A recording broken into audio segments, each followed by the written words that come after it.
Bismillahirrahmanirrahim. Assalamu alaikum everyone. This is Dr. Mubasshra and today we will discuss about peripheral neuropathy.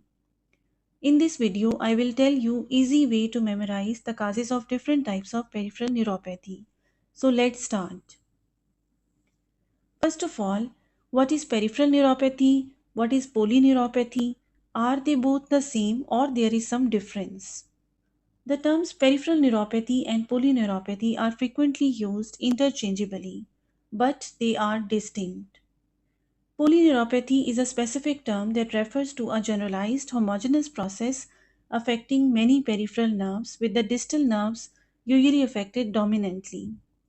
Whereas peripheral neuropathy is a less precise term that is frequently used, but it refers to any disorder of peripheral nervous system, including radiculopathies and mononeuropathies. Polyneuropathies should be distinguished from other diseases of peripheral nervous system such as mononeuropathy and mononeuritis multiplex. Mononeuropathy refers to focal involvement of a single nerve due to a local cause, for example, trauma, compression, or entrapment. Carpal tunnel syndrome is a common example of mononeuropathy. Mononeuritis multiplex refers to sequential involvement of nerve trunks. Usually it is seen in systemic vasculitis which affects vasa nervosum. In order to understand peripheral neuropathy, you must understand the composition of a peripheral nerve. Peripheral nerves are composed of sensory, motor, and autonomic fibers. Nerves can be divided into three major classes: large myelinated, small myelinated, and small unmyelinated. Motor axons are usually large myelinated fibers that conduct rapidly. Sensory fibers may be of any of the three types: large diameter sensory fibers and small myelinated and unmyelinated fibers. Large diameter sensory fibers conduct proprioception and vibration to the brain, while small diameter myelinated and unmyelinated fibers transmit pain and temperature sensations. Autonomic nerves are also small in diameter. So peripheral neuropathies can impair sensory, motor, or autonomic either singly or in combination. Peripheral neuropathies can also be categorized on the basis of structure affected. It can be axonal neuropathies, it can be demyelinated or demyelinating neuropathies. Axonal neuropathy conduction velocity is normal or slightly reduced, and the common example is diabetes mellitus. Whereas in demyelinating neuropathies, conduction velocity may be significantly low in the affected fibers, and in more severe cases, conduction is completely blocked. And the most common cause is CIDP, that is chronic inflammatory demyelinating polyneuropathies. Now let's discuss approach to neuropathy. Whenever you see a patient of neuropathy in your OPD, wards, or in the exam, there are 7 key questions which you should be able to answer. Number 1, what systems are involved? Motor, sensory, autonomic, or combinations? Number 2, what is the distribution of weakness? Only distal or there is proximal and distal? Focal, asymmetric, or there is symmetric distribution of weakness? Number 3, what is the nature of sensory involvement? Temperature loss or burning or stabbing pain, for example, small fiber, and vibration or proprioception loss, which is because of large diameter fibers. Number 4, is there evidence of upper motor neuron involvement, whether it is with sensory loss or without sensory loss? Number 5, what is the temporal evolution?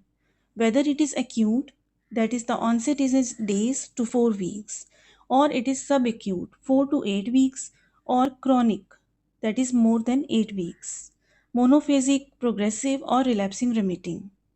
Number 6, is there any evidence of heteroneuropathy, that is family history of neuropathy, lack of sensory symptoms despite sensory signs? Number 7, are there any associated medical conditions, for example, cancer, diabetes mellitus, connective tissue disease, or other autoimmune disease? infections, for example, HIV, Lyme disease, and leprosy, which are important causes of neuropathy. Medications, including over the counter medications that may cause toxic neuropathy, and preceding events, drugs, or toxins. Clinical findings. In peripheral neuropathy, patient can have sensory disturbance, for example, numbness, tingling, or paresthesias in the extremities, with glove and stocking sensory loss in the arms and legs. Pain is a common symptom, especially burning pain. Depressed or absent tendon reflexes, foot drop, pes cavus, which can point to inherited neuropathy. Skin changes, for example, dry, thin, atrophic, shiny, and hypopigmented skin with loss of hair, callosities, ulcer formation, and osteomyelitis. That is, repeated injuries and trauma may result in chronic infections leading to osteomyelitis. Now let's talk about common causes of peripheral neuropathy.